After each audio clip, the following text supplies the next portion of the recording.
les chiffres le prouvent, les femmes sont de plus en plus nombreuses à s'impliquer en politique. Pour parler de ce phénomène, je retrouve celle qui fut et restera toujours la première ministre de l'histoire du Québec, Pauline Marois. Bonjour, Madame Marois. Bonjour, Madame la première ministre, je devrais dire. Merci. Bonjour, Esther.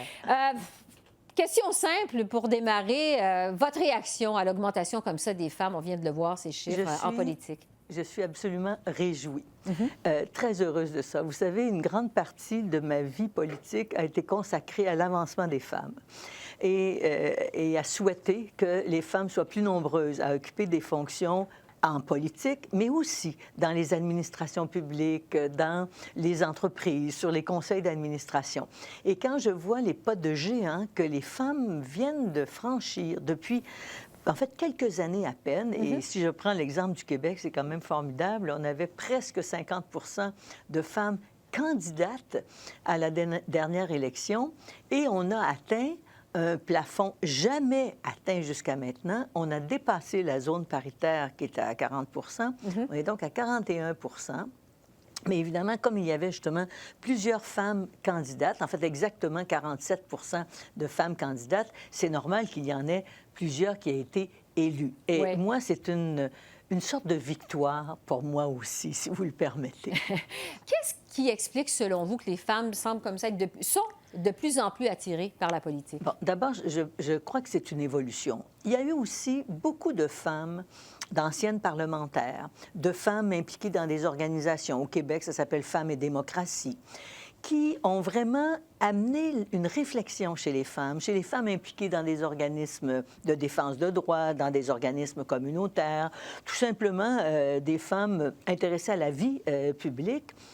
Donc, on les a amenées à réfléchir et à imaginer ou à proposer à ces femmes-là de s'engager en politique en essayant de démystifier le pouvoir politique et de bien mettre en valeur le fait qu'on avait quelque chose à apporter. Vous me parliez de cet organisme Femmes et démocratie. Je lisais récemment sa porte-parole qui disait que les femmes s'impliquent davantage en politique parce qu'elles ont plus de modèles. Est-ce que vous croyez vraiment que ça a un effet d'entraînement, le fait qu'il y a plus de modèles, donc les femmes s'impliquent davantage? Oui, moi, je crois que oui. Parce que la politique a toujours été, jusqu'à il y a 15 ou 20 ans ou 30 ans, en fait, en début des années 60, la première femme entrant à l'Assemblée nationale, c'est en 61. Bon, donc ça ne fait pas si longtemps, on s'entend. Et c'est important qu'il y ait des modèles parce que le modèle qu'on voit, c'est un modèle masculin. C'est un modèle qui utilise parfois un ton un peu guerrier. C'est un modèle où on voit que des égos, dans certains cas, sont un peu démesurés, je le dis par observation et par pratique de la vie politique. C'est un modèle aussi où on a le sentiment qu'on va se faire bouffer, excusez l'expression, par le pouvoir. Donc, une certaine crainte du pouvoir.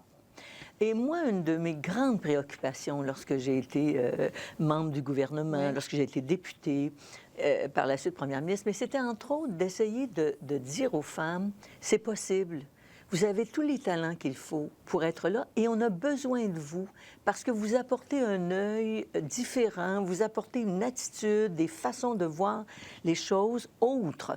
Et moi, je dis que tant que ça ne sera pas réglé, on aura encore une bataille à faire. Et l'autre bataille, c'est bien sûr la pauvreté et le taux de chefs de famille monoparentales, qui est encore tout près des 80 %. Ce qui veut dire que, quelque part, il y a des femmes qui en portent plus lourd et qui vivent une plus grande discrimination. C'est vrai à d'autres points de vue, mais ces deux éléments-là, pour moi, sont très majeurs. Encore du chemin à parcourir. Oui. Madame Marois, merci beaucoup de cette entrevue. Ça m'a fait plaisir, Esther, et à la prochaine. À la prochaine, au revoir. Au revoir.